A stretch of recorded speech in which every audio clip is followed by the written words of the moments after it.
it's okay to not be strong all the time. And there is actually strength and allowing yourself to be vulnerable, to allow yourself to cry, to let it out, to process all of these burdens, physical and mental, right? Strength isn't just about powering through, no pain, no gain. Strength can also be found in letting go and allowing yourself to feel and just be human.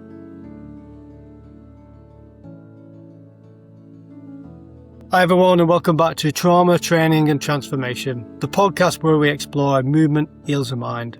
Today we're exploring an area of sport that is often viewed through the lens of physical performance, strength and conditioning. But strength isn't just what you lift, but it's also what you carry mentally. Because behind every training program, every performance and every athlete is a person. A physical capacity, mental resilience are two sides of the same system. Today I'm joined by a special guest, Dr Angela Sorensen, who specialises in strength and conditioning, and we're going to explore why mental health matters just as much as physical performance, what coaches can do to support the whole athlete, and whether strength and conditioning can help build more than strong bodies. Angela, thank you for joining us today. Welcome to the podcast. And for the benefit of our audience, please introduce yourself. Hey, Dr. James. Thanks for having me. Really appreciate that. I am a strength and conditioning professional with more than 20 years of experience. I've worked across a variety of populations, from physical therapy to elite strength and conditioning for university teams. I've worked in a ballet school with pre-professional dancers. You name it, I've probably been there. So I have a pretty keen perspective on how strength and mental resiliency kind of go hand in hand throughout all of this. So I'm really looking forward to having a deeper talk about it. Thank you very much. Was sport always part of your life? And if so, why did you choose strength and conditioning to specialize? Yeah, sport has always been part of my life. I grew up in the country, so was always kind of running around. My first sport I learned was baseball, and then, it's just something that we did as kids. And then as I progressed into high school, did 3 different sports, and then at university, I was doing strength training as part of my training for track and field. And one day it just dawned on me that I really enjoyed being in the weight room, and that's what I wanted to teach other people about. I wanted to teach them, about strength training and how that can supplement your performance for other sports. And then fast forward 20 some odd years later, and I've made a pretty massive career from all of it. So it's kind of always been part of who I am. And now I'm looking for ways that I can pay it forward to the next generation. When we talk about strength and conditioning, people might not be familiar with the term who are not athletes or work in a physical sporting environment. But we usually think about that as a way of physical performance. Could you just touch on that a little bit? Yeah, so strength and conditioning can be a bit confusing for people who aren't in a workout type of space. So strength obviously usually revolves around like weight training, what you would call strength training. In terms of sports performance, we try to design the strengths to complement whatever sport you are doing. And then with the conditioning aspect, it talks about, aerobic or anaerobic energy systems. So like heavy breathing, if you will. And that could be long, slow, steady state, or it could be high intensity interval training, anything that really gets the heart going, and, really makes you breathe heavy, sweat a little bit. And again, that's kind of designed with whatever the goals of the sport or the individual has. So it's pretty much, it can fit anybody at any point in time, and not always just for athletes. It can be for, the average mom and dad who just wants to get in better shape for whatever reason. I touched on there that strength and conditioning is often used for the physical performance side of athletic development. And somebody can perform physically, but how much of that, of the athlete's ability, is lost in performance due to them not being prepared mentally? Yeah, it's interesting because everyone always talks about, you need to be mentally strong and mentally resilient, and that everything has to be hard all of the time to develop some of that mental strength, if you will. And there's always those people who perform well in practice. And then when you get into the competition or you get out into real life and you're in that real situation, and then things just don't go to plan, right? Like they just don't fall. And a lot of that is from the mental aspect of things. So I actually do like using strength and conditioning in the weight room or, our workout facilities to start to develop some skills that do actually transfer when you're in that real world environment, when you are in that competition, because you can kind of start to introduce some of these concepts in what I would call a consequence-free environment. Meaning we can test out some of these mental trainings without fear of like, oh, I'm going to lose the match or I'm not going to complete the event, right? So we can start to practice that early. So they definitely go hand in hand, and it's a perfect opportunity to start to develop some of that mental resiliency before you even need it, actually. We tend to look at mental health and mental resilience, and a part of that also is self-confidence. Especially in performance.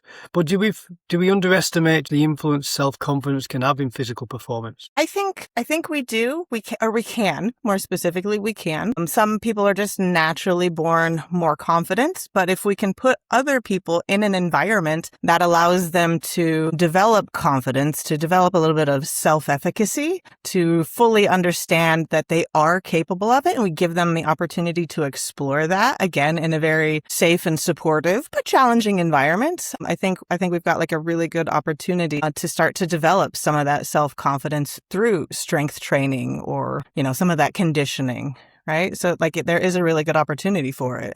The opposite side of the coin is low mood, low self-esteem. Surely that then also has a negative influence on our performances. So like low self-esteem or a low mood, we know that movement is medicine. Right. So like I always encourage any of my athletes who are struggling with low mood and low motivation, you know what? Just get to the gym. That's the hardest part. And even just the act of moving to get to the gym can start to help boost your mood, right? Because sometimes we just get bound up where we're just sort of tight and like locked into our own space. So we already know that exercise releases endorphins. Well, yes. So if we are in a low mood, sometimes we do kind of have to push ourselves a little bit to go actually work out. But even something like a little bit of a walk can help with that low mood. Now, in terms of self-esteem, that kind of goes with the self-confidence. If we can start to teach that in a safe environment, we can start to boost some of that self-esteem, teach them some new skills and teach them, hey, like you are capable of this and this is great. So like you can use this more than just getting physically strong, right? We're starting to really hit on the mental strength and improving mental health because, movement is medicine. In your experience working with diverse athletes that you've had the opportunity to gain experience but also promote their performances, you must go through a period of celebrating their physical achievements. But what does psychological strength look like when training in high performances sometimes go from highs to lows in high performance sport? Yeah, for me, like my general philosophy, my general operating procedure, if you will, actually, it is celebrating the big wins, the big personal bests, all of this. But I also like to focus on actually celebrating the improvements as well, right? We don't have to celebrate only if you get a new personal best. Like, did your technique improve? Great. Did your back stop hurting? Fantastic. Let's celebrate everything because we're in a very negative world these days. So like, let's celebrate the little wins, whatever those little wins are. That is super important as well. You touched on earlier on about providing mental challenges whilst also going through the physical training elements. So do you believe psychological resilience can be developed in the same way as strength and conditioning does for this physical side of capacity? I think they go hand in hand. Because in some of the weightlifting movements that I teach, they do require you to sort of mentally attack the movements because they are very complex. And that can be scary for some individuals. So if we have an athlete who doesn't have that confidence, who doesn't have some of that natural aggression, like these are things that we can teach, right? We can slowly start to integrate that into training because it shouldn't just be like, oh, pick this up and put it back down. Like, all right, let's get in there. And I want you to think about this while you are lifting this weight. This is what I want you to focus on. So we cannot just teach some of the psychological aspects. We can teach some of the focus points, which we know is a big thing when people get into championship type situations and they choke. They might choke a little bit, but some of that is because their attentional focus has been shifted elsewhere. And we can start to teach that in strength training. So that's definitely something that I think we can develop over time as we are working with our athletes. So that is definitely something that I look to do when I start working with individuals.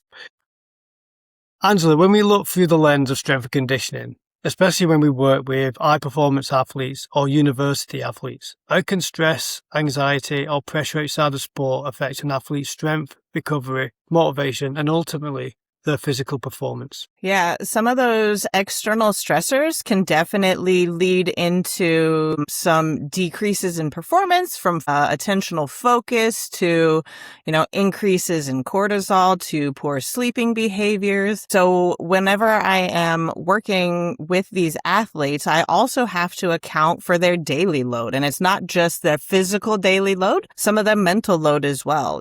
Like particularly in ballet, that had a very high mental load that can really impact performance. And we know, like, the longer you're in those high stressed states, like, the worse a performance tends to get, because you end up sleeping worse. You end up, then you're stressing about not sleeping well, and it just sort of, you end up on this carousel of issues. So when we're talking about like strength and conditioning, we do try to provide a space where you can sort of try to not like disconnect fully, but, sort of put some of those external stressors aside, focus on the physical. But sometimes it's not about coming in and doing more physical work. Sometimes it's about coming in and actually taking a rest, whether we do a mindfulness app or, a stress reducing app, but understanding that your body doesn't differentiate what the stress is. It can be physical stress. It can be mental stress. It just knows it is stressed and it has the same response internally. So the more we can account for that in what we do, the better the athletes are going to perform. And this is where we can also teach them better coping skills and better coping mechanisms to deal with some of those external stressors. Because a lot of athletes will specifically use sport and exercise as a form of therapy, as a form of sort of masking whatever that external thing is. It's sort of their physical release for some of these things, which can be good. But if it's chronic, then we know that, for the long-term health and well-being of our athletes, we need to be mindful of that. So, like, again, all of this really goes hand in hand, particularly in elite performance. Sometimes we need to teach our athletes these skills, especially the upcoming athletes, because they don't have it. Someone has to teach them how to do all of this. Totally agree, and thank you for sharing that. Is there any mental behavioural changes that athletes show signs of that strength and conditioning coaches need to be aware of so they can support the performance as well as the recovery of the athlete?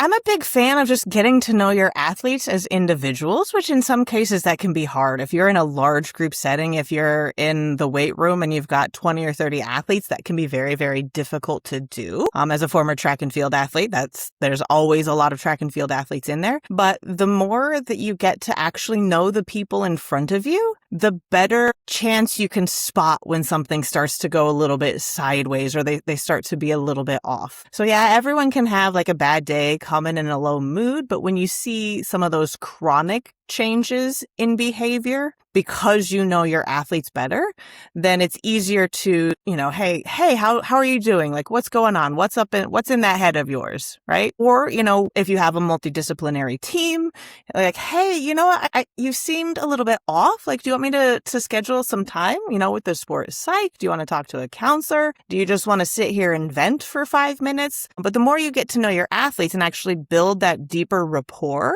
the better off they're going to be. And I think that's what is lacking in some of the performance environments that I have been in, is those soft skills. Like, yeah, we're here to get them physically better. We want them to be mentally strong, but we have to teach them that, and we have to provide them the opportunity to do that. And the more I get to know them, the more we can make sure that everyone's needs are met and they're fulfilled. Because if all of their basic needs are fulfilled, they are more likely to produce better physical results because their well-being's taken care of. Culture has grown through sport. I know the messaging is framed towards the athlete pushing through discomfort, so to speak. And if you look at phrases such as push through it, toughen up, they are probably not as often used these days because coaches are often reframing that message for positive responses. But how do we distinguish between resilience needed to get through tough periods and warning sign that someone generally needs support?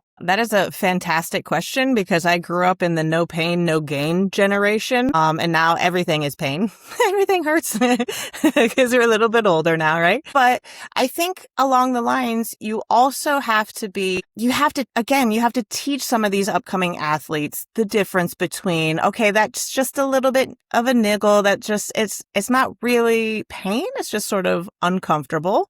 Okay. Now that's become consistently uncomfortable. Now that actually hurts, or now that actually is preventing me from doing things, because we know physically people have different pain tolerances, and something that's uncomfortable to me might be painful to you, but we have to kind of teach our athletes what that feels like in their body. And then we do, like, as a practitioner, I'm in strength and conditioning. I still say that my first objective is very much like the medical profession. First, do no harm. So I need to plan methodical, mindful training interventions that also address the psychological side of things and make sure that first I'm not injuring my athletes, right? And understanding, again, if I build that good rapport with my athletes, then I can actually understand, like, are you injured? Are you just a little bit uncomfortable? Are you just sore? Let's talk about it. And if you're actually in pain, it's actually better in the long run to get ahead of it now. Because again, a lot of the cultures are like, go, go, go, go, go, go. And we know the longer you take to address some of these little injuries, the bigger they become and the longer you are out. So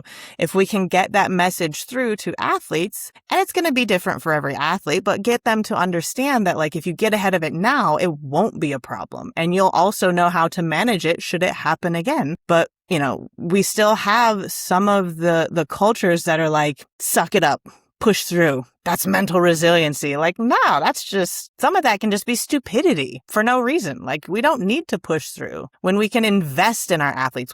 I like to think of training, especially with all of the athletes, as an investment, not a purchase. I am in it for the long haul with these athletes. Sure, they can all be replaced, but I don't want to treat my athletes as replaceable. I want to invest in their overall well-being from start to finish. That's what it's all about. So would you agree then a strength and conditioning coach is not just a coach, is a bit of all things to the athlete, the friend, the mentor, shoulder to cry on, person to get advice, the trainer? And if so, how do you get around all those different roles as a coach so you still get the best out of the athlete? Absolutely. We take on multiple roles in an athlete's development, right? And that is what makes my job very difficult to sort of like quantify, because my role isn't actually associated with like wins and losses. Like, you cannot objectively quantify what I can do, right? Because sure, did they get a stronger squat?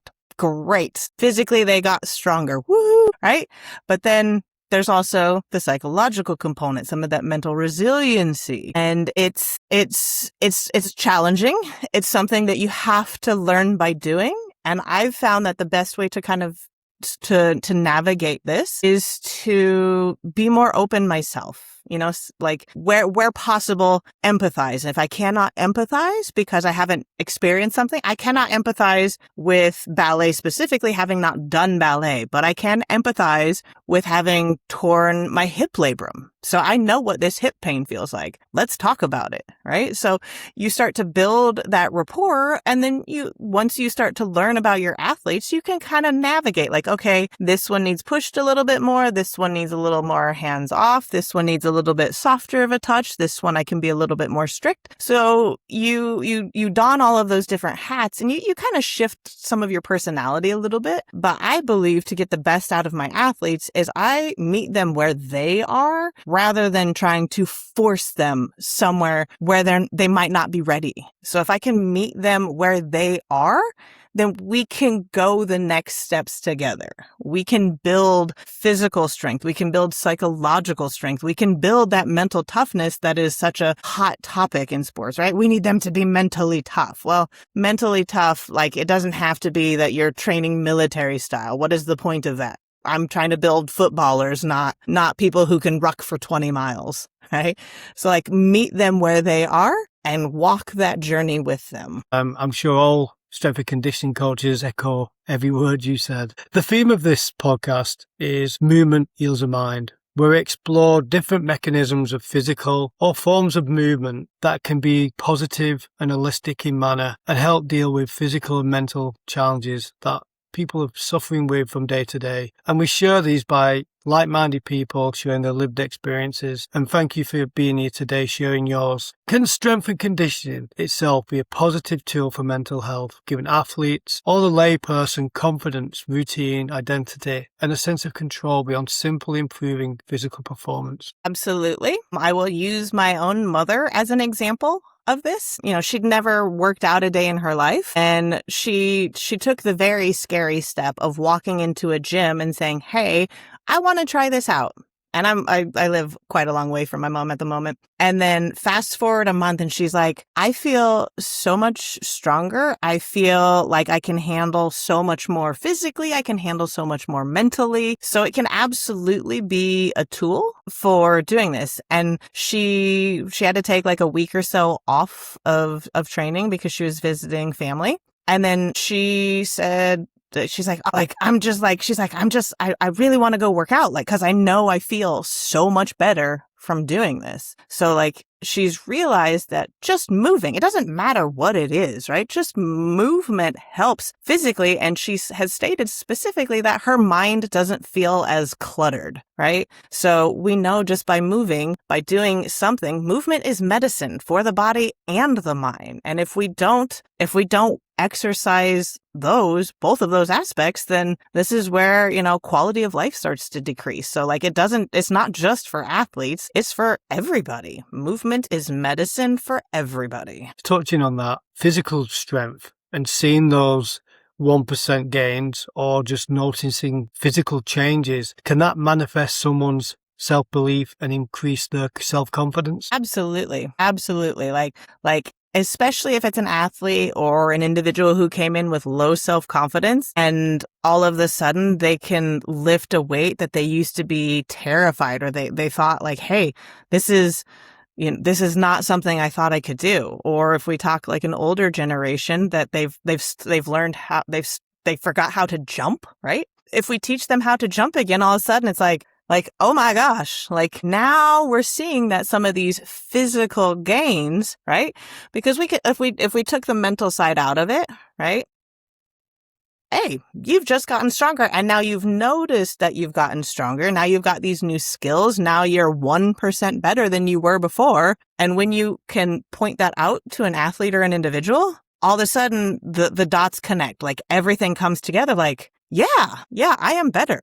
So just by physically getting them stronger, and then pointing out how well they've done, now we're working on that mental aspect. So it doesn't have to be hard. The workouts don't have to be hard. They don't have to be mentally challenging, because that just comes along with it, especially if you highlight what they've done well and how well they've improved. I totally agree. Before we continue, if you're enjoying this conversation, please take a moment to like the episode, subscribe to the podcast, and share it with somebody who might benefit from hearing it. Every like, comment, subscription, share helps this conversation reach to people who may benefit and need to hear these messages, and continue exploring the relationship between movement, mental health, resilience, and human performance. You can find this podcast on Apple, Spotify, Amazon, or wherever you find your podcasts. What roles do strength and conditioning coach play in recognizing changes in athletes' mental well-being, even though they are not psychologists or mental health professionals? I think S&C coaches have a huge opportunity to see these changes in athletes, because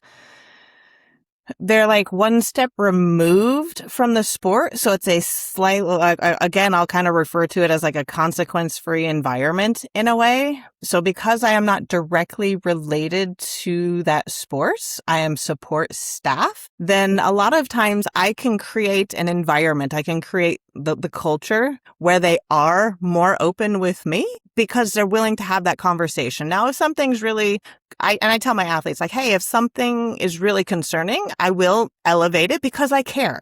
right? Because it's a concern. But otherwise, this conversation can just be between us, right? This, if you just need to offload a little bit. So once I develop that trust and rapport, because the environment that I have created is a little bit safer, oftentimes I can see these changes before the actual sport coaches, because what athletes tend to do in front of the sport coach is mask, right? Like, yeah, coach, I'm great. Meanwhile, their back hurts, their hamstring is strained, their partner just broke up with them, but they're like, yeah. And we know through our interactions that I can already say, hey, coach, I've noticed a change in behavior. They might not be showing it in practice, but they seem very different. Something isn't going as well. So I can spot it early because I've taken the time to develop that rapport with the athletes. And I think this makes S&C coaches a very key piece in a multidisciplinary team, because even though we're not sports psychologists, we do have to be aware of the psychological components of it. Now, if I have someone that I can refer them out to in the form of an actual sports psychologist, I'm probably going to bring it up to both. Like, hey, coach, hey, Dr. James, like, this athlete's something's wrong.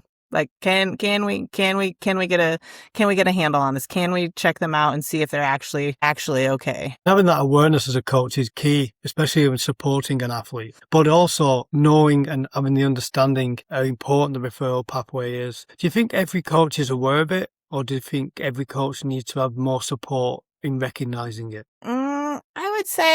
I would say we probably need more support and or awareness, because, I've been very fortunate to be able to work in a lot of multidisciplinary teams. So I have some access, not always full access, but I have access to the right individuals. But, smaller institutions, you might not have the ability to get a sports psychologist, but any professional that's kind of worth their salt, if you will want to kind of go out and see if they can make some of those community connections to help support their athletes. Right. So it's great. And as long as we can help upcoming coaches understand that, it's more than just the physical. It is the mental as well. And the more we get a handle on all of this, and if you don't have the resources, find a way, make the connections, make that networking. It's uncomfortable. It's awkward. Make those connections, because you never know where it's going to lead for you professionally and your athletes as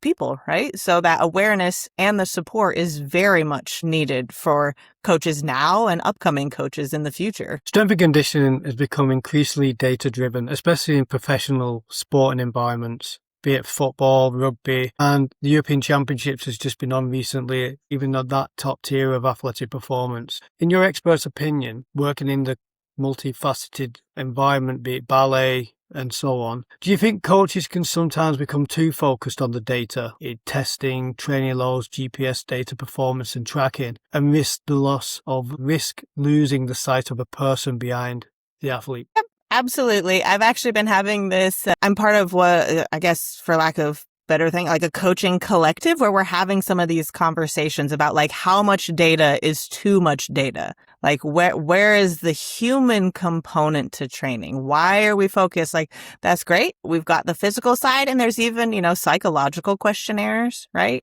We've got all of that. But at the end of the day, our athletes don't always need another test. They don't need another questionnaire. They don't need another tracking device. They just need to be humans. They need that human connection. They are not a commodity. They are human. Let's put some of that human connection back into performance. And I will freely admit, like, I have told several of the coaches in this collective that I'm part of, I'm like, I don't think I'm the best person programming, but what I do really well is I meet my athletes where they are. I figure out who they are as a person.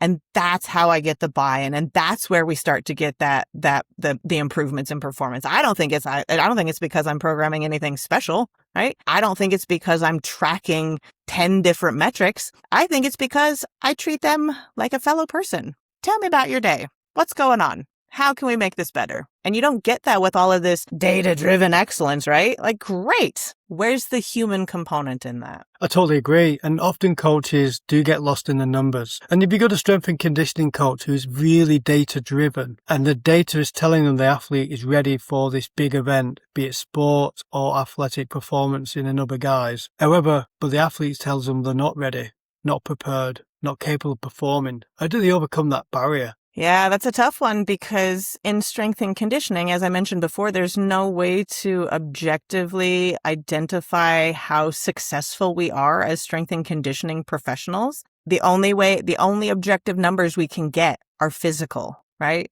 That's the only thing we can get. So all of the data might, like their Apple Watch or Fitbit or whatever, might say that they're perfectly rested, that they are recovered, their performance test, their vertical jump has gone up, right?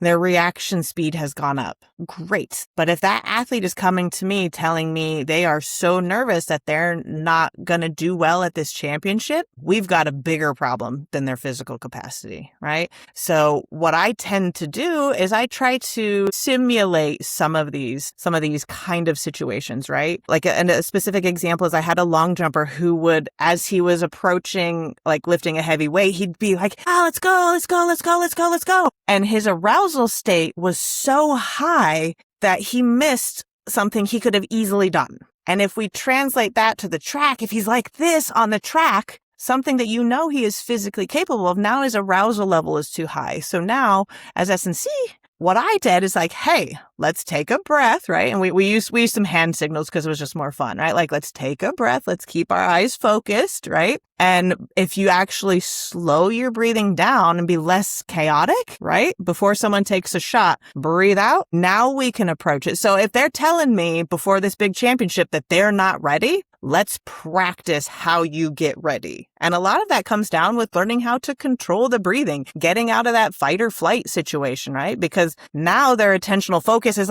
all over the place. If we can bring that arousal state down to where they need to be, and if we teach them how to do that in the weight room, which is again sort of consequence free, right? We can practice this beforehand. Now I can instill that confidence before they get into that. So now I know they're physically ready and we've practiced some of the mental side of things. And that's one of the biggest things that helped a lot of my athletes is I taught them how to match the arousal state to what they actually needed to do. One of the things about physical activity, a byproduct that is injury. And you could be someone who's an high performance athlete or an individual who just does a park run every weekend. Injury can come on and suddenly remove you from that activity, be it competition or just going out on a gentle stroll. And sometimes an athlete's sense of identity is also impacted by this inability to be a part of that activity. So important is psychological support during this rehabilitation phase and the return to performance process. Ooh, that is a great one. And I can speak to that personally because my identity was as a competitive Olympic weightlifter. And when I tore my hip labrum and could literally not even sit down in a chair without pain, my identity took a hit. And even being around some of the sport, which is really difficult as a strength and conditioning professional, right? That is literally my job to be around all of this. So we know through research that athletes they'll go into a low mood, but we know that if they go into isolation, that's even worse, right? That delays their recovery. So all of the best research says that the best thing to do is to keep those athletes involved because then, I acknowledge that, it really is horrible to have to sit on the sidelines. But if you isolate and you're away from it, it's going to be a problem because then you're also going to be well, I'm not part of the team. Nobody cares anymore. Nobody's worried about me. But if the more you can keep them connected, the better off it's going to be. And we know the better results come from keeping them at least psychologically connected to the sport somehow. And we also have to make sure that anything in the rehab process, they are also actively involved in. They're not just passive participants. They need to have the opportunity to feed back about a lot of the process and have a two-way conversation about things. Because the more we give them at least a slight sense of autonomy and connectedness, the better off they're going to be in the long run. And absolutely all of the research shows this. So it's one of the hardest things for someone whose identity is being an athlete to then have that tested. So the more support that we can wrap them up in, the better. And this would be where I would immediately be like, hey, let's talk to the sport psych right away, right? Let's get that support. Let's talk to a counselor who might be outside of the situation, just so we can keep that, because that mental resiliency, if we've got it, like, let's keep it, because the longer the injury, the more devastating the injury, the harder that is. And there's going to be some ups and downs, right? And if we can support them when they're down, those eventually it's going to level out, and we're able to actually get them back much, much quicker. And they're going to feel much more ready to go back to the sport. Once an athlete has overcome the injury and been medically cleared, can a fear of re-injury affect them returning to action, and importantly, affect their physical performance in competition? Yeah. Fear of return to sport is one of the biggest things, right? So like we talk about slow and steady sort of wins the race, but this is where the actual physical outcomes can help reassure them that they are ready. So this is where testing can be very helpful, like testing some physical objective measures like, hey, like, I know you tore your ACL, but if we look at all of your single leg metrics on the good leg, your bad leg is the same. Like, we've got you back together. Like, we're within acceptable limits. We don't have an asymmetry anymore. Your strength on both is better. Your stability is better. Your reaction is fine. Like, if we can use some of those physical measures and sort of prove to our athletes that they are back, and then, slowly reintroduce them through the sport, because we don't have to wait until the ACL is fully back, right? You can start to introduce small components of the game, whether that's a technical or a tactical component, right? No harm is done by doing a walkthrough of your sport, right? Let's walk through the process. Cool. Let's move a little bit faster. So if we can take those objective measures and then start to slowly reintegrate them into the sport, the better off we're going to be. So that's where we get to use the actual physical numbers to prove that they are ready, and that it's all just in their head, that they can do this, right? So there are ways to go about it. Appreciate you sharing that, and I'm sure not all data is negative if you're using it in the positive light. If you were designing a truly holistic strength and conditioning program, be it for an athlete or everyday people in their everyday life, would you create an environment that develops physical performance whilst also protecting mental health and well-being? I did my best to do that at the ballet school, which is a particularly grueling thing.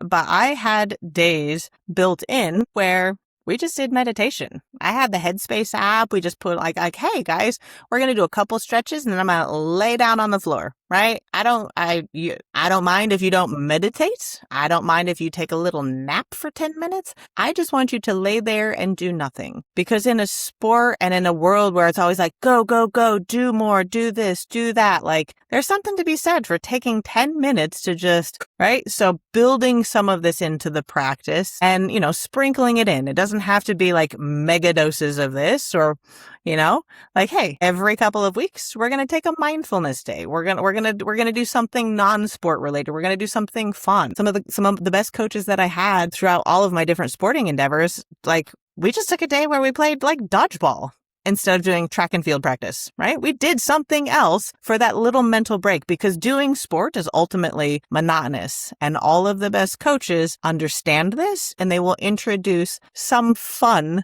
to keep things fresh. So it's not just go, go, go.